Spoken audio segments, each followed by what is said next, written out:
Tout d'abord, c'est un site spectaculaire. Ce qui nous a frappé quand nous sommes venus pour la première fois, c'était évidemment la vue panoramique du fleuve la Garonne, mais encore plus la présence incroyable du pont d'Aquitaine qui fait 60 mètres de haut et qui est comme un espèce de Brooklyn Bridge ou de Golden Gate de Bordeaux et qui domine complètement ce paysage. Le plan d'aménagement avait proposé une série de bâtiments linéaires les uns derrière les autres qui empêchaient complètement une vue dégagée du paysage depuis les logements. On regardait plutôt le voisin que le fleuve. Ça nous a amené à complètement retravailler la figure du bâti et on s'est arrêté devant la géométrie qu'on trouve aujourd'hui en fractal ou en scie. Cette forme a deux buts. D'abord, optimiser la vue depuis chaque logement, offrir une vue dégagée depuis chaque appartement et en même temps réduire la vis-à-vis entre les logements. Le rapport avec le paysage et ce grand élément qui est le pont d'Aquitaine se reflète aussi dans la coupe qui était en parallèle avec la forme, la géométrie en plan. On avait dessiné une petite coupe sur le principe de contre-plongée, c'est-à-dire de créer une paroi vitrée qui se retourne en toiture pour que depuis le logement, on a essentiellement des duplex, des simplex, des duplex, des triplex, et qu'au rez-de-chaussée qu'on a des simplex. Depuis ce double volume, on a des vues vers le haut et vers le pont.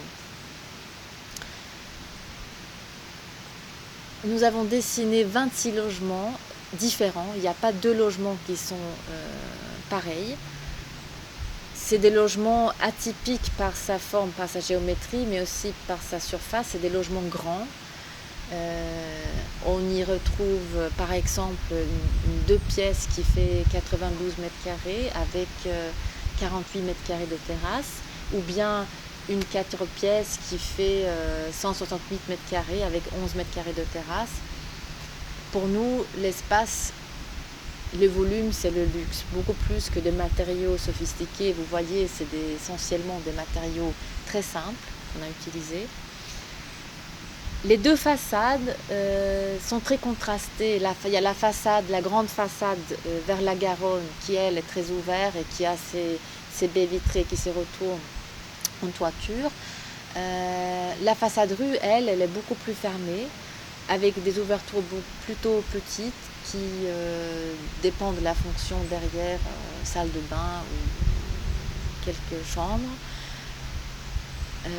Elle fonctionne comme une espèce de tampon acoustique, d'écran entre la rue et le paysage beaucoup plus tranquille du fleuve. On a quand même voulu rendre ce paysage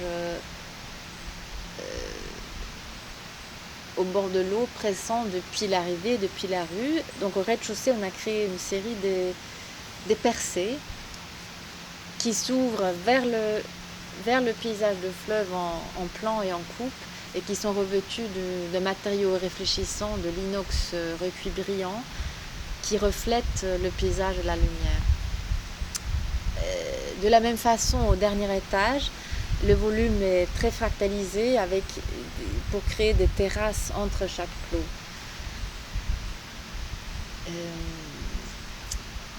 Cette façade Garonne, c'est un bâtiment noir essentiellement, enfin, très foncé, qu'on a essayé on fait rappel à la texture, la matérialité et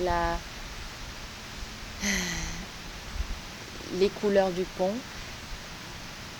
La grande façade sur la Garonne a des taches couleurs, du vert pâle, d'aubergine et de jaune. C'est des couleurs qui fait référence à la typologie. Les simplex ont des ouvrants, des menuiseries de fenêtres en aubergine. Les duplex jaune et les triplex en vert pâle. Quand nous avons commencé le concours en 2007, on avait appelé le projet Habiter autrement à Bordeaux. C'est le même nom que de notre agence. On a travaillé, c'est un projet en collaboration avec les ateliers Jean Nouvel. Et aujourd'hui, quand je revisite le bâtiment construit, je trouve que c'est vraiment une façon, habiter là-bas, c'est une façon d'habiter autrement à Bordeaux.